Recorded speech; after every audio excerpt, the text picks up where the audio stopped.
There are a number of things that I want to point out that I think we should think about as this moves forward. The biggest thing that I want to address is, as we heard all the testifiers, and I want folks to know I listened to every single one of your stories as you brought them forward. But I think what was missing in the stories is that you haven't actually looked at what the bill is doing. Because as I listened to the stories, there is not one of them that, in none of the families that brought forward their concerns would ever have to go through that again if this bill passes. And I think that's something that we have to strongly consider, that as we heard folks talking about it being solitary confinement, torture, jail, I do not dismiss that that didn't happen. In fact, we've heard the stories, they have. And that's why I want to give Senator Seeberger credit that she has addressed those very issues with what's presented in this bill to make sure that that does not happen anymore. And for people who are opposed to this, saying this is a step backward, I would argue this is actually an incredible step forward. Right now, there is nothing that has any restrictions for seclusion rooms for grades 4 through 12. This puts those very same restrictions that we're talking about for the 1 through 3 in place for 4 through 12, and it is creating the date when this will absolutely end, which doesn't exist today.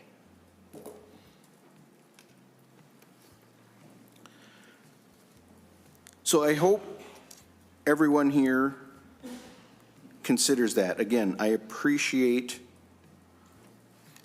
the stories that came forward. It's really explains to us why something needs to be done, and I believe this bill is doing exactly that. The one other comment that was made yesterday about this was that when the original proposal in 23 had come forward, that was the compromise. Well, I will say my experiences in 23 is that there were no compromises. Not just in this bill, but in a number of things across this legislature. So I believe there are many, many things that have to be readdressed from 23, and not to call anyone out specifically, but what was the biggest thing we heard here today in appreciation for the last bill? The compensatory hold harmless, which was a result of the passage of the free school meals that many of us during that very discussion said, this is going to screw up compensatory revenue. And we're back here still without an answer to that. So I think there are a number of things from 23 and 24 that we have to be willing to go back and readdress, because the real compromises were not taken into consideration.